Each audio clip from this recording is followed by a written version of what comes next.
Assalamualaikum warahmatullahi wabarakatuh. Pada video kali ini, kita akan mempelajari materi limit fungsi trigonometri. Yang mana limit fungsi trigonometri ini adalah bab pertama pada semester ganjil kelas 12. Pada kelas sebelumnya, kamu telah mempelajari tentang limit fungsi aljabar. Nah, limit fungsi trigonometri ini ialah nilai terdekat pada suatu sudut fungsi trigonometri, yang mana sebelumnya limit fungsi aljabar mendekati pada fungsi aljabar. Nah, untuk limit fungsi trigonometri mendekati pada fungsi trigonometri. Perhitungan limit fungsi ini bisa langsung disubstitusikan, seperti misalnya limit fungsi aljabar, namun ada fungsi trigonometri yang harus diubah dahulu ke identitas trigonometri. Untuk limit tak tentu, yaitu limit yang apabila langsung substitusikan nilainya bernilai 0. Nah, pada limit fungsi trigonometri ini, kamu harus mengingat itu rumus dari limit fungsi trigonometri. Nah, sebelumnya juga kamu harus mengingat dulu nih identitas trigonometri, rumus-rumus trigonometri, baru setelahnya masuk ke rumus limit fungsi trigonometri. Nah, di sini untuk limit X menuju C konstanta ya, sebuah angka di sini sin X sama dengan sin C, ya, sebuah angka atau sudut.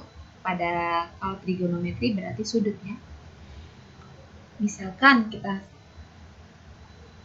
rubah C-nya menjadi 30 derajat. Berarti limit X menuju 30 sin X sama dengan sin 30. Begitu ya, ini rumus limit fungsi trigonometri. Limit X menuju C cos X sama dengan cos C. Nah, limit X menuju C tan X sama dengan tan C. Limit X menuju C kosekan X sama dengan kosekan C. Limit X menuju C sekan X sama dengan sekan C. Limit X menuju C kotan X sama dengan kotan X. Nah, berikutnya rumus limit fungsi trigonometri untuk X menuju 0. Yang tadi X menuju sebuah konstanta, di sini X-nya menuju 0. Ternyata di sini ada sebuah teorema ya. Limit X menuju 0 sin X per X nih. Kalau ketemu sin X per X atau X per sin X, limit X-nya menuju 0 itu sama saja dengan 1. Ya. Kalau tan X per X, X per tan X juga sama, dia 1. Asalkan dia limitnya X menuju 0 ya. Nah, ini sin, ini ada sin X, ada A-nya ya, ini BX. Sin X per X kan 1, jadi A per B, begitu. Kebalikannya juga sama. Begitu juga dengan tan X ya, tan AX per BX, tan X dengan X-nya 1, A per B. Nah, limit X menuju 0 sin AX per sin BX itu sama dengan limit X menuju 0 tan AX per tan BX sama dengan A per B. Sin per sin ini bisa hilang ya, tan per tan juga ya, tan X, tinggal A per B. Sin per tan A per B, tan per sin A per B, itu sama ya, A per B. Nah, sin AX ditambah tan BX, CX dikurang sin BX, ini sama dengan A ditambah B per C dikurang B.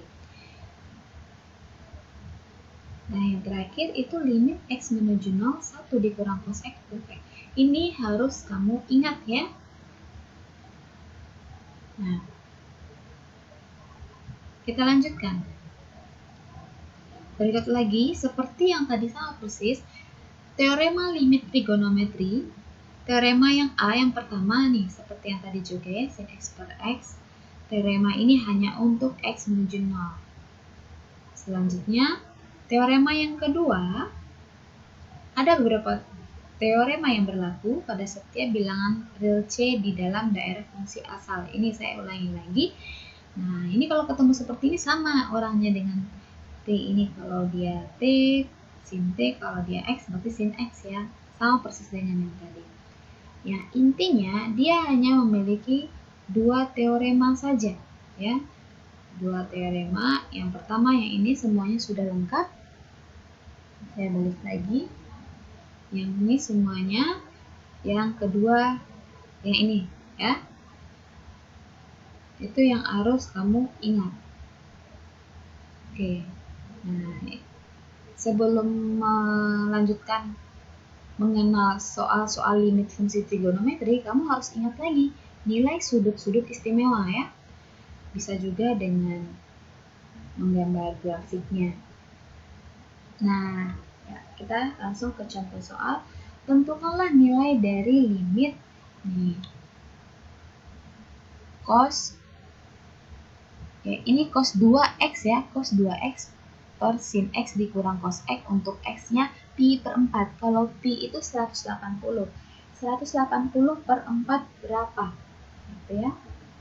Berarti x-nya 45 derajat nih, 45. Cos 2x. Ubahlah menggunakan identitas trigonometri. Kosinus, sudut rangkap. Nah, ini harus diingat-ingat juga ya. Kalau cos 2x sama dengan cos kuadrat x dikurang sin kuadrat x. Oke, setelah kita rubah yang ini. Nah, kalau sin x dikurang cos x, itu kita rubah juga ke bentuk. Kita ganti aja min cos x dikedepankan.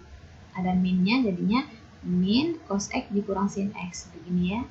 Supaya apa? Nah, yang di atas kita faktorkan supaya dia bisa dibagi. Nah, kita coret yang cos x dikurang sin x, cos x dikurang sin x, coret.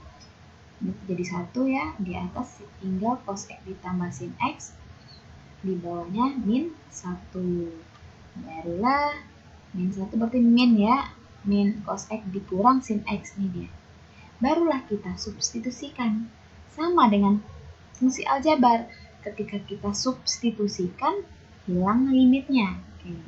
Min cos 45 berapa? Cos 45 setengah akar 2. Berarti min setengah akar 2.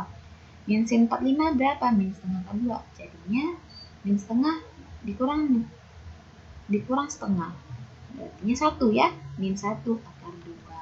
Gitu. Nah, lanjut lagi soal berikutnya. Nah, tentukan nilai dari limit berikut. Oke, limit dari sin kuadrat 2x dikurang cos kuadrat 2x per sin 2x dikurang cos 2x. Untuk x-nya pi per 8 berarti 180 dibagi 8 ya. Oke. Kita langsung ke merubah dulu bentuknya. Jadi kita faktorkan sesederhana mungkin untuk nilai dari sin ini. Ketika sin kuadrat 2x itu kita bisa faktorkan sin 2x dikurang cos 2x dikali sin 2x tambah cos 2x. Ya, per sin 2x dikurang cos 2x. Nah, ini kita bisa habis coret nih, tinggal ini. Lalu setelahnya kita substitusikan nilai dari x-nya. Nah, kita bagi tinggal pi per 4, ini pi per 4. Berarti sin 45 ditambah cos 45. Begitu ya. Oke, terima kasih. Itulah untuk limit fungsi trigonometri. Untuk lebih jelasnya, silahkan kamu kerjakan soal-soal mengenai limit fungsi trigonometri ini.